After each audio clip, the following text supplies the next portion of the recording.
Hello, good morning students. आप सभी कैसे हैं? चलिए अब आज का टॉपिक शुरू करते हैं। आज का टॉपिक जो है क्लास 12 में फिजिक्स का रहेगा, मूविंग चार्जेस एंड मैग्नेटिज्म में पार्ट 3 की बात आज हम लोग करते हैं। पिछले सेशन में जो है हमने आपको बायो-सेवर्ट लॉ के अबाउट तक बताया था और अब आज हम उसके एप्लीकेशंस की बातें करेंगे। तो बेसिकली उसका जो है हमें मुख्य एप्लीकेशन ये है कि अगर कोई मान लें सर्कुलर कॉइल है तो उसके सेंटर पे मैग्नेटिक फील्ड क्या बनेगी, एक ये देखेंगे। और ऐसे किसी सर्कुलर लूप या कॉइल के एक्सिस पे यानी एक्स एक्सिस के अलोंग अगर कोई पॉइंट ले लेते हैं पी जैसा, तो उस पर बनने वाली मैग्नेटिक फील्ड कितनी होगी। हालांकि वो एक जनरल केस कहलाएगा क्योंकि उसी में अगर हम एक्स एक्सिस वाली डिस्टेंस को जीरो रख दें तो ये जो सेंटर वाला फार्मूला जो आपको बताने जा रहे हैं ये वाला खुद ही उसी में ऑटोमेटिकली आ ही जाएगा। तो देखें, इसको क्वेश्चन के फॉर्म में देख लें कि किस तरीके से पूछा जा सकता है, ये इम्पॉर्टेंट है अपने में। Using Biot-Savart law derive an expression for the magnetic field eight the centre of a circular coil. यानी बायो-सेवर्ट लॉ का इस्तेमाल करते हुए हमें क्या करना है, derive an expression for the magnetic field eight the centre of a circular coil. यानी किसी सर्कुलर कॉइल के सेंटर पे जो है हमको मैग्नेटिक फील्ड डेराइव करनी है, फार्मूला डेराइव करना है। और किसकी मदद लेनी है, बायो-सेवर्ट लॉ की मदद से। और इस सर्कुलर कॉइल की अगर रेडियस हम स्मॉल आर दे रखा है और नंबर ऑफ टर्न अगर इसमें 1 से ज़्यादा है यानी एन टर्न है, कैपिटल एन टर्न है, और अगर इसमें करंट जो पास हो रही है वो कैपिटल आई अगर है करंट तो यानी ये सारा कुछ हम लोग इस तरीके से सेटअप कह सकते हैं। यानी एक वायर से जो करंट आ रही है उसको लूप का फॉर्म दे दिया, ये एंटी इधर ये देखें आप, ये क्लॉकवाइज करंट का फॉर्म दे दिया, सेंटर वो ले लिया, करंट आई पास हो रही इसमें, और ये पूरे सर्कुलर लूप का एक स्मॉल लेंथ एलिमेंट ले लिया ए बी, जो कि डी एल से रिप्रेजेंट किया गया। ठीक है, ये डी एल से रिप्रेजेंट किया गया। इस ए बी के पॉइंट पी पे मैग्नेटिक फील्ड हम पहले कंसीडर करेंगे। तो ये स्मॉल लेंथ एलिमेंट की वजह से जो फील्ड बनेगी मैग्नेटिक वाली वो भी स्मॉल रिप्रेजेंटेशन उसको देंगे, कैपिटल बी नहीं देंगे बल्कि डी बी से लिखेंगे और बायो-सेवर्ट लगाएंगे। ठीक है, और पी पे अगर कोई डायरेक्शन मैग्नेटिक फील्ड की लेना चाहे तो एक टच करती हुई टेंजेंट वाली लाइन खींचेंगे और ये सेंटर के साथ में 90 बनाएगी, इसलिए यहाँ पे थीटा जो 90 डिग्री जाएगा। तो अब बायो-सेवर्ट लॉ का इस्तेमाल करते हुए हमको लिखना था, तो यही सपोजिशन हो जाएगा कि हमने एक कॉइल जो है कंसीडर कर ली, उसमें एक लेंथ एलिमेंट डी एल ले लिया और उस पर कोई पॉइंट पी है जिस पर मैग्नेटिक फील्ड हमको जो है उसकी वजह से देखनी है कि सेंटर पे कितनी लगेगी। तो और सेंटर के साथ में मैग्नेटिक फील्ड का जो डायरेक्शन है ये 90 बनाएगा, वो टच करती हुई लाइन के थ्रू हमें पता चल सकता है। तो अब बायो-सेवर्ट लॉ में रखते हैं, D B is equal to mu naught upon 4 pi I D L sine theta upon are square है, तो थीटा की जगह 90 कर लेंगे, तो mu naught upon 4 pi I D L sine 90 upon are square.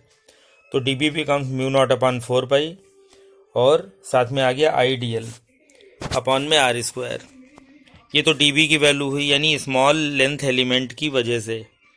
ठीक है, अब मान लें कि ए बी जैसे ये जो लेंथ एलिमेंट है ये बहुत से हो सकते हैं और इन सबको अगर कलेक्ट करें तो पूरा सर्कल मिल जाएगा।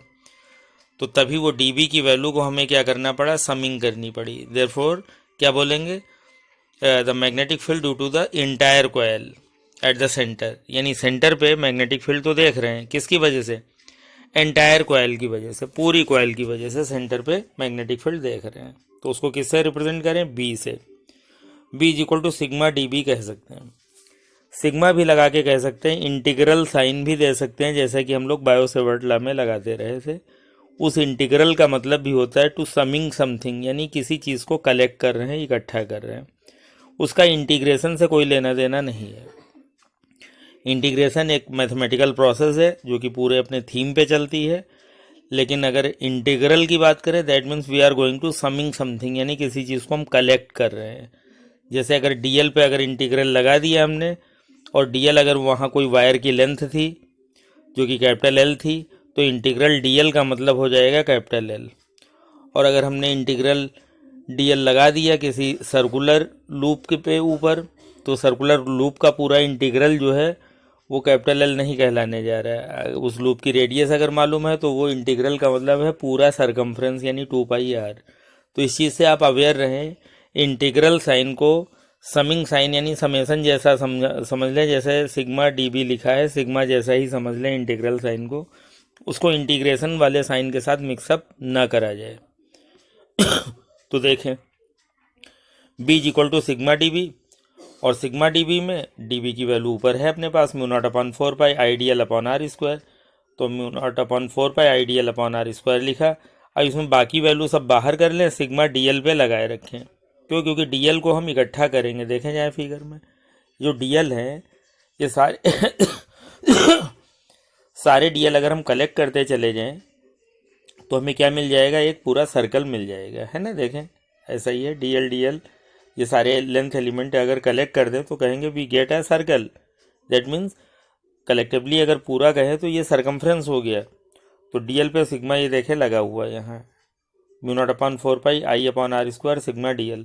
तो सिग्मा डीएल क्या बन गया, सरकमफ्रेंस यानी 2πr, ऐसा रहा।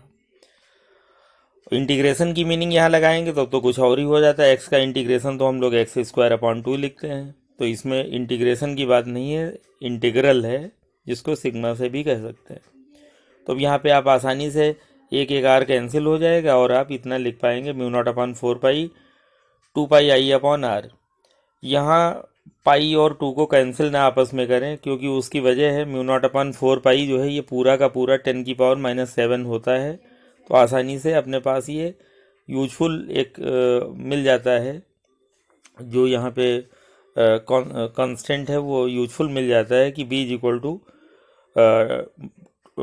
10⁻⁷ कह सकते हैं इसकी जगह, बाकी 2πi अपॉन आर रहेगा और b की वैल्यू टेस्ला में हो जाएगी, ठीक है। और for the number of turns, अगर मान लो n टर्न्स की कॉइल की बात हम लोग करते हैं तो n टर्न्स को अगर इसमें अप्लाई कर दें तो 2πni अपॉन आर इतना और चल जाएगा, ठीक है। तो इस तरीके से ये एक इम्पॉर्टेंट इसका कंसेप्ट हुआ जाए कि अब इसके दूसरे कंसेप्ट पे हम लोग आते हैं, उसको भी एज ए क्वेश्चन हम आपके सामने डिस्कस करना चाहेंगे। ये भी काफ़ी इम्पॉर्टेंट आर्टिकल होती है, स्टेट बायो-सेवर्ट लॉ, जिसको आप स्टेट कर ही चुके हैं, उसको लिख लेंगे आप।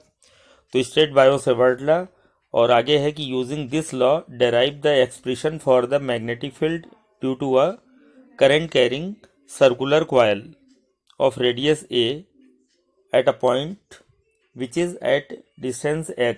आई रिपीट अगेन, बायो-सेवर्ट लॉ के स्टेटमेंट को लिखना है तो आप उतने हिस्से को बता सकते हैं, और साथ ही साथ क्या करेंगे कि यूजिंग दिस लॉ यानी बायो-सेवर्ट लॉ का यूज करते हुए हमें क्या करना है, derive the expression for the magnetic field due to a current carrying circular coil, यानी किसी सर्कुलर कॉइल की वजह से जिसमें करंट पास हो रही हो, हमें क्या निकालना है, मैग्नेटिक फील्ड निकालना है। कहाँ पे, उस कॉइल की रेडियस a थी, ठीक है। तो कहाँ पे निकालना, at a point which is at distance x। यानी पूरा शॉर्ट समरी बताएं तो क्या है कि बायो-सेवर्ट लॉ का इस्तेमाल करते हुए किसी करंट कैरिंग लूप जिसकी रेडियस स्मॉल a है, उसकी वजह से क्या करना है, उसके सेंटर पे कोई पॉइंट ले लेना है x दूरी पे, सेंटर से x दूरी पे कोई पॉइंट ले लेना है। जैसे x एक्सिस पे कोई पॉइंट ले लिया तो वहाँ पे कोई पॉइंट P ले लें जिस पे हमको मैग्नेटिक फील्ड निकालनी होगी। तो यहाँ पे जो फार्मूला आ जाएगा निकल के, अगर उसमें हम x की जगह 0 रख दें तो यही जो पिछला फार्मूला हम लोगों ने सेंटर वाला डिस्कस किया वही इसी में निकल के खुद ही आ जाएगा। यानी ये इट इज़ मोर जनरल, यानी इसकी मदद से वो वाला निकाला जा सकता है। तो देखें इसके एक्सप्रेशन में हमें देखें क्या करना है। Let we assume there is a circular coil of radius small है कैरिंग करंट आई, ये सब हम लोग स्टेटमेंट में ले लेंगे।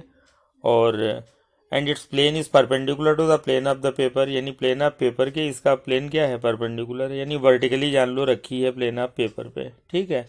तो let on the axis of the coil there is a point P, इसके पॉइंट P को कंसीडर करना पड़ रहा है एक्सिस के ऊपर, और जो कि कितनी दूरी पे, x दूरी पे, ठीक है।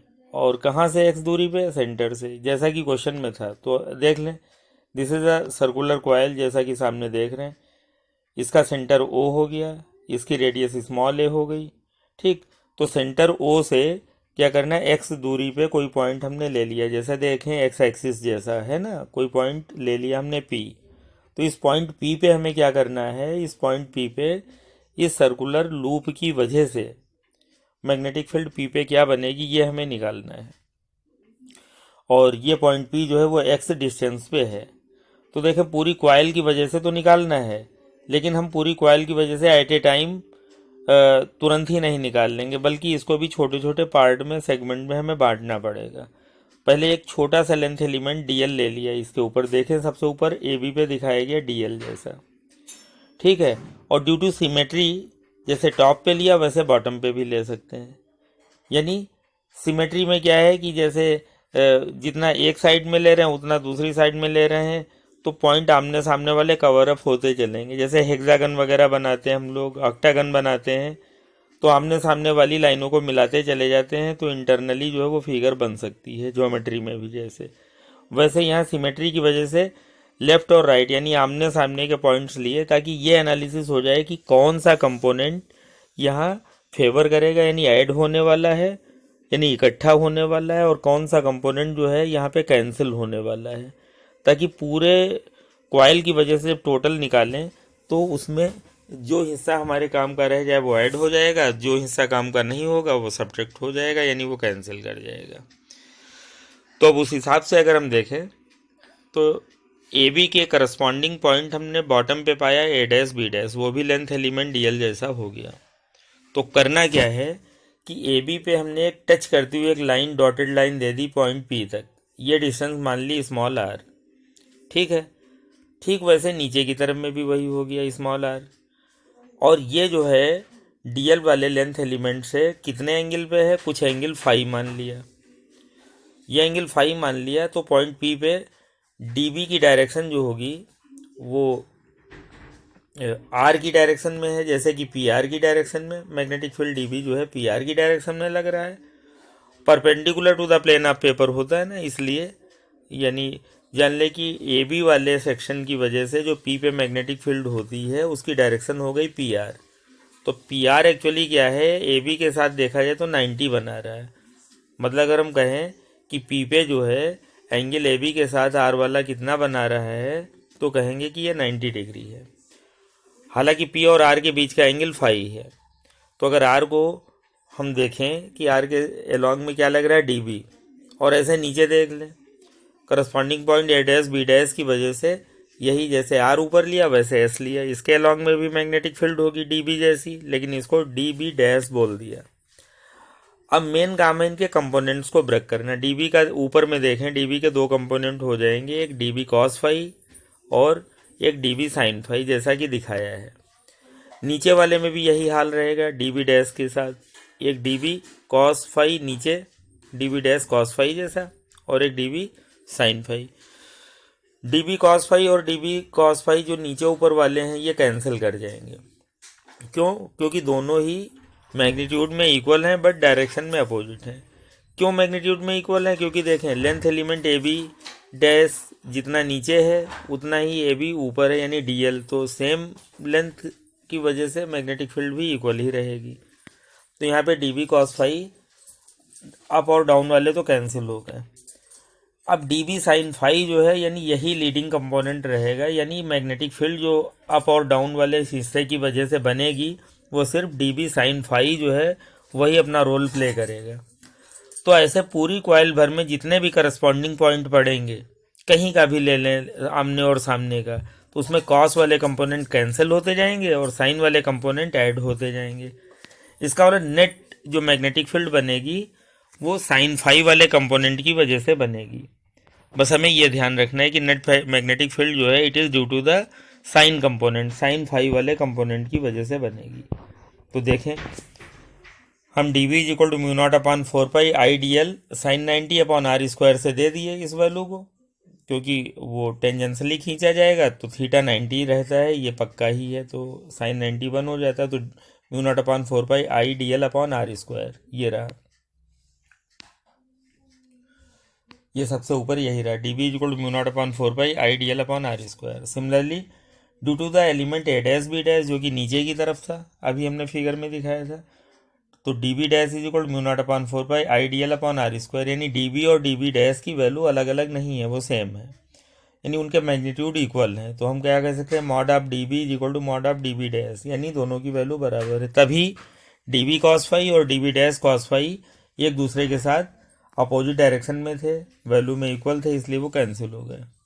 ठीक है, तो हमने यही बता दिया आपको। पहले पॉइंट में ये है कि डी बी साइन फाई दोनों हॉरिजेंटल के हैं, तो यानी वही अपना रोल प्ले करेंगे, लेकिन डी बी कॉस फाई दोनों कंपोनेंट एक दूसरे के अपोजिट हैं, वो कैंसिल हो जाएंगे। ठीक है, therefore the net magnetic field, last line पढ़ लें, therefore the total magnetic field at point P due to the coil, यानी कॉयल की वजह से जो टोटल मैग्नेटिक फील्ड बनेगी वो क्या हो जाएगी, वो डी बी को हम इंटीग्रल कर दें तो बी इज इक्वल टू आ जाएगा, जीरो से कहाँ तक इंटीग्रल कर रहे हैं, पूरे सरकमफ्रेंस के लिए, यानी वो जो कॉयल है उसका छोटा छोटा हिस्सा अगर इकट्ठा कर दें तो पूरा सर्कल बन जाएगा। तो जीरो से लेके कहाँ तक, 2 पाई आर जैसा, यानी 2 पाई आर का मतलब रेडियस है आर, अगर तो यहाँ रेडियस स्मॉल ए कही है, तो जीरो से 2 पाई ए। और d B sine phi, d B की वैल्यू अभी हम देख चुके हैं, mu naught upon 4 pi I D L upon are square लिख दिया, और साइन फाई। अब साइन फाई की वैल्यू अभी हम लोग फिगर से देख लेंगे। तो यहाँ पे हमारे पास इंटीग्रल के अंदर क्या रह गया, डी एल। ठीक है, अब चाहे तो जीरो से 2 पाई ए भी हम लगा सकते थे, और चाहे तो सिग्मा भी लिख सकते थे, sigma D L. Sigma D L का मतलब है कि डी एल अगर इकट्ठा करें तो पूरा सरकमफ्रेंस यानी 2 पाई ए। तो चाहे तो ये इंटीग्रल साइन जो चला रहा है जीरो से 2 पाई ए वो भी लगा सकते हैं, और चाहे तो हम लोग इंटीग्रल भी लिख सकते थे। तो ये डी एल की जगह एल आ गया, और जीरो से 2 पाई ए दिखा दिया, और वो upper limit minus lower limit करके 2 पाई ए आ गया। अब रह गई बात साइन फाई की। तो हम लोग फिगर से देख लें तो साइन फाई जो है परपेंडिकुलर अपॉन हाइपो पे चले जाए तो ए अपॉन स्मॉल आर हो जाएगा। देखें साइन फाई अगर यहाँ पे हम लोग देखते हैं, ये रहा फिगर साइन फाई, तो ये ट्राइंगल ए ओ पी में आ जाए, अगर ए ओ पी यानी जो लेंथ एलिमेंट जो है ए बी के पास में, यानी वहाँ परपेंडिकुलर से हम देख लें आके फाई वाला ऊपर के ट्राइंगल में, तो परपेंडिकुलर स्मॉल ए है और हाइपो है स्मॉल आर। ठीक है, small a upon small r. फिर स्मॉल आर को हम फिर से चेंज कर सकते हैं, क्या ये हाइपो है चूंकि, तो बेस का स्क्वायर प्लस परपेंडिकुलर का स्क्वायर, ऐसा हम लोग लिख सकते हैं। यानी क्या हो सकता है, स्मॉल आर की जगह अंडर रूट है स्क्वायर प्लस एक्स स्क्वायर हो सकता है। तो अगर ये सारे चेंजेस यहाँ पे देखें तो अपने पास यहाँ पे ये मिल गया, ऐसा sine phi is equal to a upon small r, और फिर ए अपॉन स्मॉल आर को क्या लिखा, हाइपो थी, तो अंडर रूट ए स्क्वायर प्लस एक्स स्क्वायर ये हो गया। तो इस तरीके से हमने अगर साइन फाई की वैल्यू यहाँ रख देनी है तो बी इज इक्वल टू हमें मिल जाएगा म्यू नॉट अपॉन 4 पाई और 2 pi I a square upon a square plus x square पे पावर 3/2, इतना अपने को सॉल्व होके मिल जाएगा। ठीक है, ऐसा मिल जाएगा जाके। और क्योंकि आर स्क्वायर की जगह अपने पास आ गया ए स्क्वायर प्लस एक्स स्क्वायर, और साइन फाई में एक अपॉन में रहेगा ए स्क्वायर प्लस एक्स स्क्वायर पे पावर हाफ, तो फुल पावर यानी 1 और हाफ मिलके पावर हो गई 3/2। तो ये एक्सप्रेशन आ गया कि मैग्नेटिक फील्ड कब एक्सिस पे ही अगर कोई पॉइंट ले लिया जाए तो वहाँ पे क्या निकल के आएगी।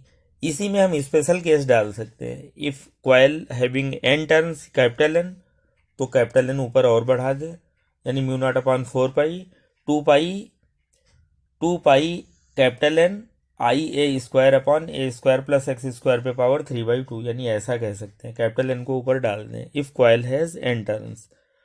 दूसरा, अगर सेंटर पे निकालना है तो जो पिछला केस देखा था वो भी इसी में आ जाएगा। सेंटर पे निकालना है तो सेंटर से दूरी जो थी एक्स उसको हम गायब कर दें, यानी एक्स की जगह 0 रख लें। एक्स की जगह अगर 0 रख दें तो हमारे पास फार्मूला जो है वो यही वाला आ जाएगा, ये जो हमने प्रीवियसली अभी ये देखा था, ये वाला एट द सेंटर वाला, ये कि B is equal to mu naught upon 4 pi 2 pi I upon r जैसा आ जाएगा ये। ठीक है, हाँ ये फ़र्क है कि अगर रेडियस यहाँ स्मॉल आर ले रखी है तो आ गया अपने पास 2 pi I upon small are, अगर रेडियस स्मॉल ए रखी है अगले क्वेश्चन में तो 2 पाई आई अपॉन स्मॉल ए हो जाएगा। नंबर ऑफ टर्न्स अगर एन है तो एन और बढ़ जाएगा। तो इस तरीके से जो है बायो सेवर्ट लॉ और उसके ये दोनों एप्लीकेशंस आपने देखे, जो कि बहुत इम्पॉर्टेंट है। तो इसको आप अच्छे से प्रैक्टिस करें। बस इसमें ये ध्यान रखें कि कॉस वाला कंपोनेंट कैंसिल हो जाना है और साइन वाला कंपोनेंट ही लीड करेगा, यानी पूरे कॉइल के लिए अगर हमें मैग्नेटिक फील्ड देखनी है तो उसमें सिर्फ साइन थीटा वाले कंपोनेंट ही अपना रोल प्ले करेंगे। तो सारी मैग्नेटिक फील्ड यानी सारे साइन फाई वाले कंपोनेंट्स ऐड हो जाएं तो इंटीग्रल तभी कर लिया। यहाँ पे ये गलतफहमी ना रखें कि डी बी साइन फाई दो ही हैं तो दो ही ऐड होंगे, वो एक लुक है पूरी कॉइल के लिए। ठीक है, तो यहाँ पे सारा इंटीग्रल यानी समिंग में ले सकते हैं या इंटीग्रल में ले सकते हैं। यहाँ जहाँ पे आप देख रहे हैं कि सिग्मा डीएल ये चला आया है 0 से 2 पाई ए इंटीग्रल डीएल, ये लाइन। तो इसको चाहे तो सिग्मा डीएल भी कह सकते थे, और सिग्मा का मतलब है सारे डीएल मिलके सरकमफ्रेंस यानी 2 पाई आर दे जाते, यानी 2 पाई ए हम लिख सकते थे। तो ठीक है, इस तरीके से आप इस वीडियो क्लिप को देखना जारी रखें और अगले सेशन में जो है हम एम्पियर सर्किटल लॉ और उसके एप्लीकेशंस की बात करेंगे स्पेशली। तो आप लाइक और सब्सक्राइब करना ना भूलें, साथ ही साथ आप अपडेटेड रह सकेंगे, इसलिए आप इस बात पे ध्यान रखें और आप लाइक और सब्सक्राइब करना ज़रूर ध्यान रखें। और जो है फिर ताकि हम अगले वीडियो में आपको जो रिलेटेड बाकी पोर्शन इसका वो हम डिस्कस कर सकें। Okay, thank you, have a nice day.